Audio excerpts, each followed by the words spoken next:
Arc Raiders is finally releasing, and today I'll be showing you everything you need to know as a new player that the game doesn't necessarily tell you up front. For example, that there is a crafting system in Raid. Yes, and the reason that this is hidden is that it isn't available right at the beginning of the game. At least it wasn't in the Server Slam test, but you can unlock it fairly quickly, and to do so you need to use the Raider's skill tree. In here there are 3 branches that give you various perks as you level up, as you get the little tokens so that you can progress along the tree. But the one that you need to pay attention to is the survival branch on the right, as there are 2 unique perks in here, the first of which unlocks in-raid crafting and the second which adds even more recipes. This may change a bit for the release, but I'll show on screen the things that you were able to make in the Server Slam test at the first unlock, the most important being the 3 medical items: bandages from 5 fabric, shield recharges from 1 arc power cell and 5 rubber, and adrenaline for 3 plastic and 3 chemicals. The reason this is so important is that you can find all of this stuff in Raid while you play. Knowing which items are required for which crafts can save your life. Something important to note here, in Arc Raiders we have health and shields, but shields don't absorb all of the damage. It's not as if when you get shot, all of the shield goes to 0 and then your health. The health gets damaged alongside the shield, so you've got to make sure that you always heal your health first, as you can still die before your shield breaks if your health is too low. But this brings us to the item system more generally, and is really cool. Pretty much all of the items are part of a big item tree, so to speak, and so the higher value loot can be broken down into lower value loot, and that can usually be broken down into something else until you reach the bottom of the tree to the common items. There are 2 ways to break items down. You can salvage these items in Raid to put them into lower level components, but if you recycle them outside of Raid instead, you get more and sometimes higher quality item outputs depending on what it is. Salvage and recycle are effectively the same thing, you just get a better yield if you do it outside of the Raid. So item knowledge is really important, and there are 2 main reasons for this. Firstly, if you're holding high level items but you know that they will turn into lower level parts required for some of the crafts, you can break them down later to save your life if things turn sour. It's always better to lose 1 high value item to make a shield recharger than die with everything because you don't have any heals. Secondly, there are lots of unique items in Arc, and this causes a problem when looting because the inventory system is stack based or square based rather than space based like it is in Tarkov. 3 items of the same type will usually be held in the same square, whereas 3 items of different types usually will not. So when your inventory is getting full, sometimes it's better to salvage an item into more of something that you already have but don't have a full stack of than to swap it. If you were going to leave it anyway, well, it's better to top off all of your existing stacks than leave free space in your bag. You can even do this with weapons as well that you find on other players or in boxes, and this is extra good because they are so heavy. One little tip for using your inventory is if you need to split a stack of items, say for example sending some bandages to a friend, you can use Alt to put them into 2 different stacks. So in the crafting section we saw about the Arc Power Cell, which drops on pretty much all of the Arc robot enemies. You can turn this into a shield recharger if you combine it with the rubber parts, but lots of these items can be used in-game on their own as well, even without crafting, the Power Cell being one of them. A couple of the items that come from the basic Arc bots are the Power Cell itself, which recharges shields even without making it into a shield recharger. It's not as good though. The Fireball Burner, which explodes when thrown, a Snitch Scanner, which actually calls down some Arc, you can use that in PvP, the Wasp Driver for example, which explodes when it's shot, and much more. We'll talk about utility later, but there are lots of items that have in-raid use that look just like loot items, so keep an eye out if they can be equipped in the tactical slots, because if they can, then you can probably use it for something interesting. Sometimes it is possible to combine ingredients back up the item tech tree as well in certain circumstances, but this requires a blueprint for the recipe and the right level of the corresponding module in the workshop, which is effectively Arc Raiders' hideout. For example, you can see a screenshot here from Reddit of a heavy gun part blueprint which can be created from 4 simple gun parts. I expect that we'll see new blueprints over time for some different items, and if you do spot one in Raid, be sure to put it in your secure pocket, as this is a permanent upgrade to your workshop that lets you craft the item whenever you want, as long as you have the inputs. Speaking of secure containers, these work in an interesting way. They aren't tied to game accounts or additions like they are in Tarkov, they are linked to what is called your Augment. This is part of the self-customization flexibility in Arc Raiders for your character, so you can change your loadout with different pros and cons depending on what you want to do. At their core, Augments dictate the number of additional bag slots that you'll have on your character, the number of quick slots you have, the level of shields that you can carry, and also your secure container. Higher Augment grades can even give 2 secure slots rather than the standard 1 that you get with all of the regular ones, and if you're playing the equivalent of a scav run, then you don't get a secure container slot at all. Now, Arc deals with the free kit in an interesting way. There is no cooldown whatsoever, so you can play it as much as you like, and you get it by selecting a map and then choosing free kit on the gearing up menu. When you load in, this gives you a free kit augment that gives you some of your basic stats on your bag space and stuff, but at least in the server slam, if you survived with that, you could barter it with Lance, the medical robot guy, for one of the regular starter augments. This then lets you pick a loadout for the next fight and choose one of the 3 basic augments, being either combat, which allows you to carry either light or medium shields, but has a smaller bag and fewer tactical slots, the tactical augment, which has more tactical slots, but only light shields and a smaller bag, or the looting augment with both light shields and few tactical slots, but with more bag space than the other 2. I've seen some thoughts about the free kit potentially being too good without any limits, but much of this talk comes from Tarkov's scav system, where the AI doesn't shoot you. This makes it incredibly strong. In Arc Raiders, the Arcs still come after you when you're on a free kit because you're still a raider at the end of the day, and you still spawn in at the beginning of a match like everybody else. The Arc bots can kill you pretty easily if you aren't careful, due to both your lack of firepower and sustain in terms of healing items, so in practice it works out pretty well. And as I said, you get no secure container anyway, so even if you find something valuable like a blueprint or a key, you can't store it anywhere safe. One big advantage to the free kit is that you don't really need to think about it, and you just press the button and you're in seconds, which is a really nice thing. So now that we're in raid, we want to control our character well, which is mostly about managing stamina. There are a few key controls to find, the most important one being sliding. Although this doesn't work uphill and it looks a bit goofy on the shallower slopes, it's important to slide where you can because you gain stamina while the animation plays. On better downhill slopes like on the dam map, you can go a really long way for free, which means that when you reach the bottom, you've got a full stamina bar to run where you like. There's also a dodge roll. This is useful for avoiding things like rockets, but uses a lot of stamina to do. Another thing that many players still don't realize is that you run faster with no weapon, and there is a button to put it away. So make sure you have that bound somewhere easily available and put it away when you're traveling longish distances across the map and unlikely to get into a fight, or maybe you're late for the extract. Another thing about the movement and the way that the camera works in general is that Arc Raiders is third person, so camera peeking is just a part of the game. You have to use the camera shoulder swap button to make sure that you're not putting yourself at a disadvantage around left-hand angles, because by default your camera will be set looking over the right-hand shoulder. Set this to something that is easy to press because you're going to want to switch to the left shoulder if you're looking around corners. This is especially important if you're inside, but it's still just generally useful outside as well. Next, we want to be able to shoot stuff. So let's talk about the guns. As with everything in Arc, these are categorized into different rarities. You have common, uncommon, rare, epic, and legendary, and each different type of weapon has got one of these categories. At the start, you're able to make the common weapons using the most basic parts in the game at the bottom of the item tech tree. For example, metal parts and rubber parts makes a ferro. Then each weapon comes in 4 levels, which you can upgrade in the workshop using more and more expensive inputs, providing benefits such as better accuracy or faster reloads. We're only going to go through the first 2 tiers of weapons here, starting with the common ones, but you can use this guide as a quick cheat sheet, which I took off Reddit, and then I've added a few parts to it as well, so you can see which tiers the different guns are in. So starting with the most common ones with light ammo, you have the hairpin, which is a suppressed pistol, which uses lighter ammo and is unfortunately bolt action. This is probably one of the worst guns in the game, but if you were to take it as a sidearm, you can take out things like cameras with it without being heard. Next we have the kettle, which also uses light ammo. This is on semi-auto, think from Tarkov something like the Saiga 9 or the STM-9, and the benefits to this is it is pretty accurate and has relatively low recoil, but the firepower is not that great. Next up we have the Stitcher. This is light ammo as well and is more akin to an SMG. It has a full auto mode, although it's slightly harder to control, so it's somewhat akin to maybe a Clin in EFT. Moving up to medium ammo, we then have the Rattler. This is full auto, however it reloads more like the SKS, so you have to reload 2 rounds in at a time, but it is quite a good gun overall and is a good all-rounder. It's decent at fighting bots, and it puts out a decent amount of damage against players in PvP as well. The final weapon in the common tier is the Ferro. This is the heavy ammo using break action rifle. Not very forgiving if you miss your shots. This is somewhat akin to the MP18 in Tarkov, and this is one of the weapons that I'm super incentivized to level up in the hideout because you can get it up to level 3 pretty quickly, and it benefits a lot from a faster reload time between shots. Many players kind of just default towards the Ferro because the damage is extremely strong and heavy ammo is good at breaking arc armor. It's very cheap to craft in the hideout, and if you've got enough cover, then you can technically take out a lot of different arc bots with it without using much ammo, and it's also extra powerful because of the third-person style of gameplay in Arc, where you can peek around corners, fire your bullet and hit somebody by pre-aiming, and then pop back around the corner before they manage to get off enough shots to kill you. Next we have the uncommon weapons, which you might find in raid sometimes, and we'll be able to make them relatively soon in the workshop, so they're kind of a short-term goal to get to in terms of progression. The first one here is the Beretta, which is an okay pistol, there's not too much to say about it.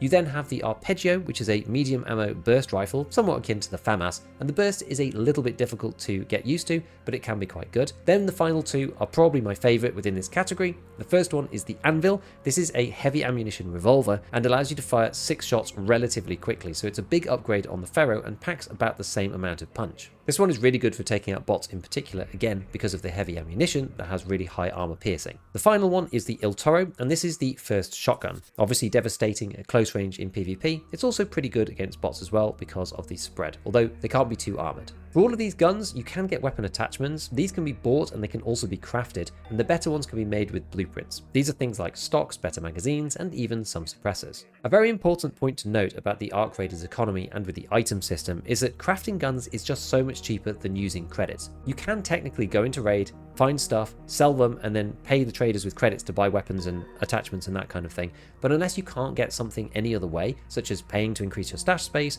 or buying medium shields, for example, you're much better off crafting weapons and parts with materials. It is way more efficient than selling items and then buying new ones using actual money. You can try out any weapons that you own by visiting the shooting range, which is found in the map screen. This doesn't use any ammo or consumables, which lets you test out stuff before taking them into raid for real. It's also a great place to try a relatively hidden feature in the accessibility menu for reticle adjustments. You can basically customize this how you like, different colors, different shaped reticles, give it a play around and figure out what feels good for you. One cool thing about Arc Raiders is that 2 guns actually sometimes is really good, especially because the basic ones are cheap to make. Fighting bots and players is fundamentally different, so having an upgraded Stitcher, for example, for PvP, and then having a basic Ferro that you've just crafted and put on your back can be really useful, and this leads us on to fighting our enemies. Typically there are weak spots and ways to fight each enemy in Arc, and there are a few different categories of the clankers: flyers, rollers, walkers, and turrets. With most of these, you'll want to ping the enemies even if you're solo, as this gives both the range information and identifies the bot type so that you know what you're fighting against. Starting with the flyers, let's begin with the Snitch. This is an unarmed scout with 3 rotors, and this is the first place that you want to look for when you're shooting them. If you just hit them straight in the body, it's going to take a while to take them down, and if you don't kill the Snitch fast enough, it'll bring down 3 or so bots from outer space onto you, and that can really be the end of the raid before you've even had a chance to start. If you destroy one of these guys, this is the thing that I mentioned earlier, that you can take a Snitch scanner out of the bot itself once it's blown up, and you can use it to throw at other people and bring in Arc bots on their position instead, which can be quite funny in PvP. Next we have the most basic armed Arc bot, which is the Wasp, which has 4 unarmed rotors and will shoot at you with light ammo. You can pretty much take these down with any weapon because the rotors are unarmored. Even light ammo will do, and you need to take out 2 of them for it to crash and blow up. These are typically not a problem one at a time, but they can get quite annoying when there's 3 or 4 of them, especially if they're surrounding something a bit bigger. As a step up from the Wasp, we then have the Hornet. This has 2 armored rotors at the front and 2 unarmored ones at the back, so obviously you want to go and shoot the ones at the back if you want to take it down a little bit more easily. However, when you are solo, this isn't always that straightforward because the Hornet is probably looking at you if it's aggroed, so you can only shoot at the front. If you're using heavy ammo, this makes it a little bit easier, but you can also just get a good flank on, go around the side so that it doesn't know where you are, and then shoot out the 2 unarmored rotors that way. Hornets have more of a single fire kind of taser type thing that takes your shields down and is quite damaging, but you can time their shots a bit more easily because you can see the red laser targeting thing come out before it shoots at you, and if it wastes that one shot, then it's vulnerable for a couple of seconds. The next step up from the Hornet is quite a big step up to the Rocketeer. These things are frankly a pain in the ass. They are armored all over, so even the rotors take quite a lot of punishment to take them down, and the rockets are area of effect and they are really deadly. These guys are hard to handle when you're solo, especially with the basic weapons, and they are a little bit easier to deal with as a 3 because one person can distract while the other people shoot at it, but still you'd better hope you have heavy ammo with you because otherwise it's nigh on impossible to take down. Some of the utility in the game that stuns Arc robots, or something more rare like the Wolfpack, can be really good against these guys because with basic weapons they can be a bit of a challenge. Now outside of these guys, there are 2 others that fly and not really enemies. One is a courier. We've only seen these so far as husks on the ground that you pry open for loot, but presumably these fly around the outside taking things from one place to another. The other one is the Arc probe. These fly in and they look like some kind of missile, and they land on the ground and they make a bunch of noises, and they can be prized open and really complain about it when you do so, even though they don't have any actual weapons. This can let other Arc bots fly in and investigate the noise, so you do have to pick your timing, and if you leave these guys alone, then eventually they'll fly back off again up into the sky. Moving on to the rollers, these you find mostly inside buildings. And the first one is the pop, which is just a small little ball that rolls into you and explodes. They're lightly armoured, so if you know they're coming, they're not that hard to deal with, but they can surprise you, especially around corners as you come in through doors. The slightly bigger version, which is a little bit more armoured as well, is called the fireball. This one rolls towards you and flamethrowers you. They take a little bit more punishment, but they aren't too hard to deal with either, but again, they can surprise you, especially in close quarters. The final roller is called the surveyor. This one doesn't have any explicit weapons at all, and is more of a speedy loot box. You tend to find this outside, and it is heavily armoured, but it does sometimes scan and put a beam up into the sky, and that's usually the best time to try and attack it.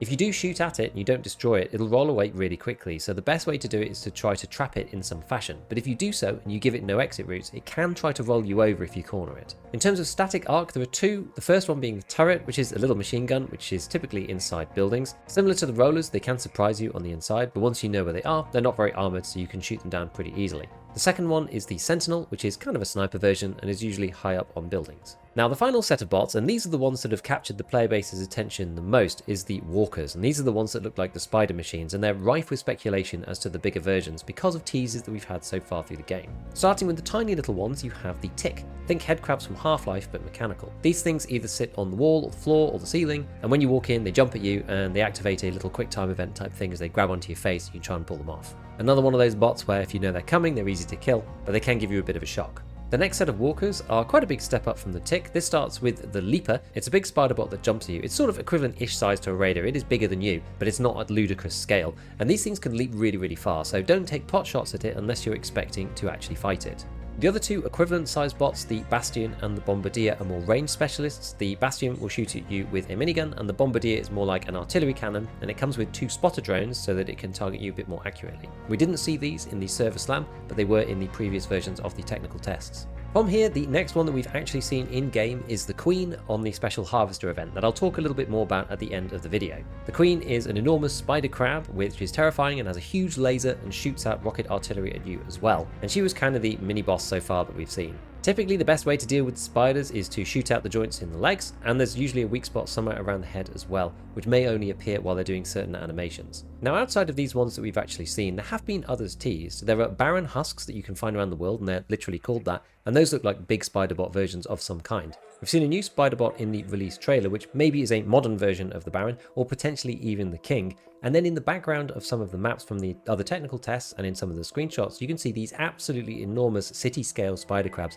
which the community is calling the Emperor. I don't believe it has any official name yet. Whether we're ever going to get to fight this, I don't really know, but those ones do seem to be the biggest that we have seen so far. On an even bigger scale potentially is something called the Arc Orbiter. This is mentioned when the timer is counting down to 0 and you're at risk of running out of time on the map. Now just the name Arc Orbiter, we've never actually seen this yet or any screenshots, so we don't know what this is, but I'm speculating that this is some kind of spacecraft that's deploying maybe other Arc robots. At the end you see it's either a missile or a nuke or something falling down from the sky at 0-0 when you run out of time, and this could potentially be one of these other big spider crabs or a bomb itself. And so I'm interested to see whether there's even bigger arcs that are in orbit in space around the outside. This would explain why some things like the Harvester are sending resources up into the sky, and sometimes why the Snitch can bring down arc bots also from the sky above the map. Now, outside of the Ark themselves, obviously the other most dangerous type of enemy is other players. The first thing to know about other people is that you can work out what level of shield they have by how they look on their character model. If they have only got one shield module, that is a light shield, 2 shield modules is a medium shield, and 3 shield modules is a heavy shield. When you destroy somebody's shield, you hear the buzz of the shield being broken, and the very important point to note is that if you get hit when you're using a shield recharger, it actually stops charging. So if you use a shield recharger after your shield's been depleted, make sure that you don't get hit at all, otherwise it will waste the charge and stop charging and you'll have to use another one. As we said before, you always need to heal your HP before you heal your shields, because shields don't absorb all of the damage. They do a damage mitigation, which goes into the shield, but some of it still goes into the HP, so you need to use bandages or some kind of healing thing before you heal your shields. Fighting against other players in Ark is a lot about what you usually would do in a third-person type game. High ground is super king. This is true usually in FPSs, but in third person is even more so. If you're up on top of a building, you can see over the lip of the building and see your enemy without them being able to see you. Kind of the same thing goes for corners, especially with the shoulder swap, and this makes high damage burst weapons really powerful. You can line up a shot, you can peek out and fire, and then you can hide again before they get a chance to kill you. Do remember that you can heal your teammates, either actual health or the shields, and you can res your teammates as well if they go down, although it is faster Harvester with a special item called the defib. The defibrillator is the only way that you can res enemies as well, because if somebody else is downed and they're not in your team, you can't just get them up by hand. You do need to use the defibrillator.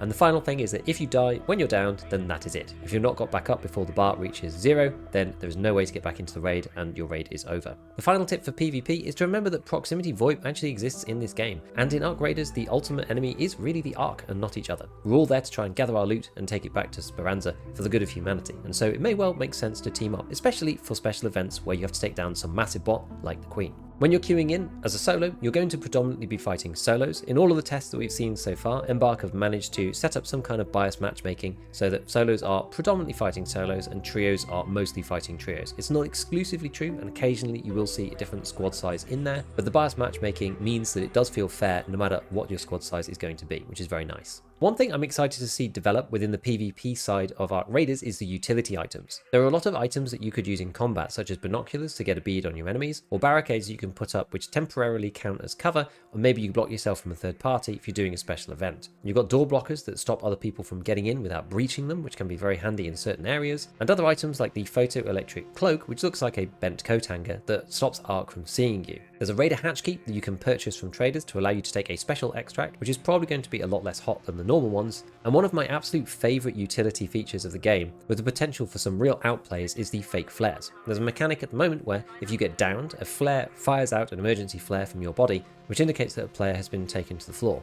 You can bring one of these flares in and deploy it and then fire it when you like. So for example, somebody throws a grenade and you fire the flare off and they think you've died, and then they go around the corner and there you are, still alive. So I'm looking forward to seeing some of the shenanigans that people pull with the utility that is in this game. There's a couple of mobility ones as well. There's things like the snap hook and the zip line that allow you to move around the map in maybe unexpected ways or get to places that are surprising and use it in combat to move around really quickly. So have a go and practice with those in the shooting range to get a feel for how they work. So what is it that we actually want to work towards for the long term in Ark Raiders? Well, to start with, you want to level up your workshop so you can craft better things, you want to do your quests from the various traders, and you want to level Scrappy the Chicken as you get free stuff from him, and you need basic materials to make lots of low level weapons and upgrade them to levels 3 and 4. Longer term, we've got this prestige/wipe system every 8 weeks where you're going to be contributing materials through to this expedition project, and on week 8 you will be able to basically reset your game and receive some perks. If you don't want to do this so early, then you can just wait till the next reset. It's every 8 weeks. And what this effectively will mean is that there's a self-selecting wipe for a load of players who have pushed through and got a load of stuff, but it doesn't affect people who want to take a bit more of their time, which I think is a really, really cool system. Outside of this, the most fun in the game is probably going to be interacting with the various events that are going to be brought in. We got a taster of this with the Harvester event in the Service Land, which was super fun. If you want to go and experience this yourself without any spoilers or anything, then don't watch the next little bit, because I'll be explaining some about how the Harvester system worked and how the event worked. But I imagine there's going to be plenty more of this kind of thing, because this is going to constitute some of the end game within Ark Raiders. So what happened on the dam is that there was this object called the Harvester, which was in the water, harvesting some kind of resource and sending it up in rockets, and that is the thing that the Queen was guarding. It appeared in a raid while I was playing trios, and with one person distracting the Queen, the other two people can kind of sneak in. And inside the Harvester, you've got this mini puzzle, where you have to prise the Harvester open, get inside, and then you have to open up various hatches and find 3 canisters. You put those canisters into the center, and then you have to shoot these little yellow nodes that pop out of the wall, and once you've destroyed all of them, then the loot pops out from the middle. The catch is that every 45 seconds there's a rocket launch as it sends material up from the Harvester, and you have to get out, otherwise you get incinerated and all your shields get removed. The potential for these really cool events is what makes Ark Raiders stand apart from some of these other games, alongside all the other systems of course. But when Embark introduce some more of these events, I implore you to go and do them and give them a try, because I think they're going to be novel and have new mechanics to figure out and should be a lot of fun. Okay. Oh no, the Harvester. Look, it's here. Do we do it? Do we send it? Can't. Oh, What? Yeah, it's... There's a rocketeer. Oh my! What just happened? Did you shoot it? I didn't shoot it. That was easy. I mean, you gotta know what it does, don't you? It's Engie. I think you know the answer to that question. Oh my god, it's moving Mr. this Content Creator needs to know what happens when you shoot it, right? way. Yeah. Oh. I'm actually getting points from hitting it. Really? Oh, really? I wonder. See, is it sending it probably- resources into orbit so or something? much, yeah. The Harvester. I wonder what it's doing. That bit, maybe? Oh my god. It doesn't seem to be able to attack us from here. I'm down. Did you try and How get did in? you get down? No, I got down by 2 little hornet things. Oh, did you not even get there? So I didn't realize you were going for it. Okay, I'll come down and grab you. I'm He's licking. right Oh, I above me. see He's it. right above me. It's dead. Thank you. Whoops, that was an accident. You're actually a loose cannon, for real. Yeah, if You're you here, two good. can give me Overwatch, I'll just go down. You want some healing items? I have some bandies. Something's happening to the harvester. Oh, look, it's setting on fire. Oh, wait, is that because it's launching something? Ah, you can't go... Ah, maybe you can't be in it while it's launching. Oh my god, I can't... This is what you need the binoculars for. Oh my god. I'm inside! I'm inside! Oh my god. Oh, you called down things! Oh, wait, did I just call down bots on our position? Oh! I mean, not on our position, but that's what that does. It calls down bots. That's so crazy. You know how good that would be in, like, PvP?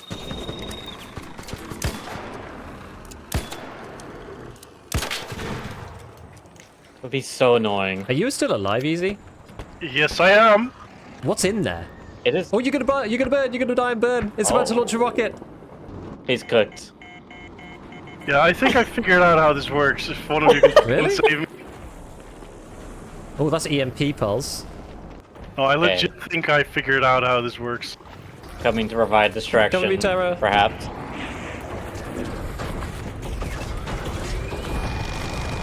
I may be distracting it. What is that? Oh yeah, I'm distracting it.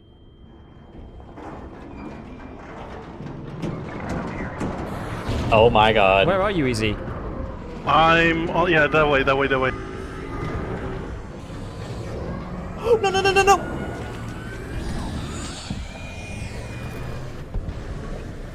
You have to get out when it's doing its flaming thing. Yeah, that. Right, now what? There's these platforms that... There's something up there. So you breached the panel? And then there's these bits down here that open something where you can put these... Let me know if it's gonna things flame in. again. It might be coming to you guys, I can't tell.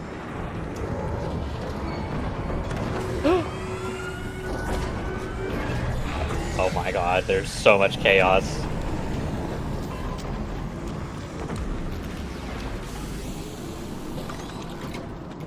It's pretty cool though. Okay. Let's get back inside. Wait, there's stuff in the middle bit? Like, I think you need to have all three of them inside this thing. Must just be like really good stuff in here, right? Wait, is it going Careful, again? it's gonna blow again. Oh no! I have hornets and such on me now, but it's okay. We need one more of those circle things. It's shooting something at you guys? Yeah, Oh, I got hit by the queen outside. I don't have any more. I think I'm dead here. Shields. Yeah, I'm done. Oh, no, no, no, no, please no. If you can open up this door easy, I can get back in. Okay, it's back anchored on me. This one here.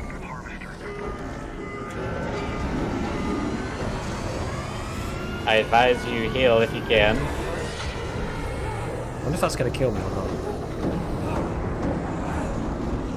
It is back onto you guys. Uh-oh. Right, come Oh, grab that's on me me. easy. Oh, that's not good. I'm here. Oh, that's really bad.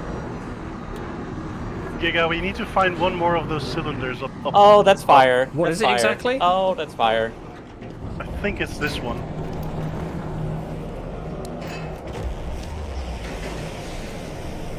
No, it's not.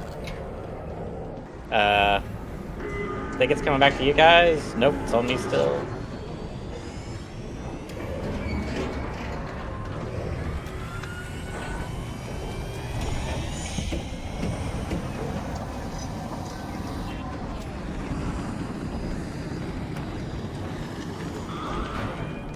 God damn it. Okay, I can't aggro it. I'm blocked by fire. Okay, back in again. So what do we need? The cylinders? It's still on me though. I can't damage it to get it aggro. Did you get it easy? I think I got it. Oh, never mind. Can you open this? Yeah, I'm going to open it, yep. Get it in there. Is that the last one? Now what happens? Wait, what are these things? Oh, that's not good. What is that? I got out just too late. Oh, really? As soon as you get all 3 of the cylinders in, a bunch of yellow things pop I'm going to out. get you up. But I was too late in grabbing my gun. Oh, wait, do you have to get them all? You have to do it and then do it like straight away? In that same cycle? Like this one? Here we go. Right, now we have to shoot the things.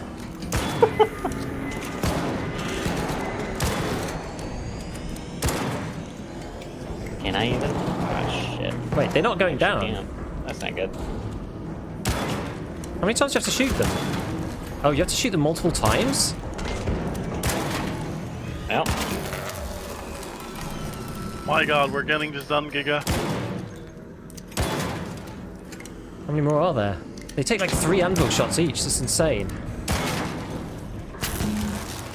Okay, that just seems to take your shield Come off. on. Doesn't seem to actually kill you.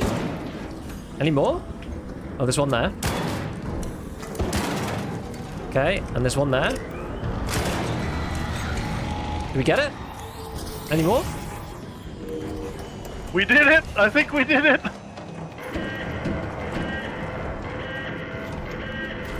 Oh my god. Right, random stuff. Just trying to search, just take as much as possible. Equalizer, Jupiter blueprints. Okay, how do we get out? Which side should we get out of, Terra? Shall we go southwest?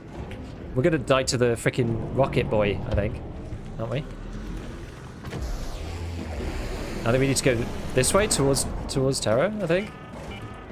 10 minutes remaining, gamers. How are we gonna get out of here? We're gonna have to go like different routes, I think. The thing is leaving, isn't it? No, it's not. We're gonna have to just like split up or something. Are you guys out? I am. Yes, we are out. Go. Kinda. Guns away. Just run. They still aggroed on me. We're going. We're leaving as fast as Oh, possible. careful. Okay, I think if I sit down here and wait, it should de-aggro. Okay. Are you able to Hopefully. get out? Oh, I'm at a range turn back. Damn. Okay. Giga is so focused, he completely forgot about the push to talk. Oh yeah, I'm out of the... Yeah, Giga, we did it! We did. it. Amazing. I can't believe it. Did you get anything out of it? I got Yeah, what do we get for our Equalizer spoils? blueprint, Jupiter blueprint. Not that you can actually Oh. get anything because you need Gunsmith 3 and stuff. Arc performance steel, arc coolant, arc motion cores. Like there's nothing too crazy. It's mainly the blueprints really. Are you able to get out then? Are you're out, are you or not? Yeah. I'm You are. out. Oh, thank God for that. Yahoo! Oh right, okay. That's a raid. That certainly was a raid. Well, looted the harvester. There you go. It was worth trying after all. Damn.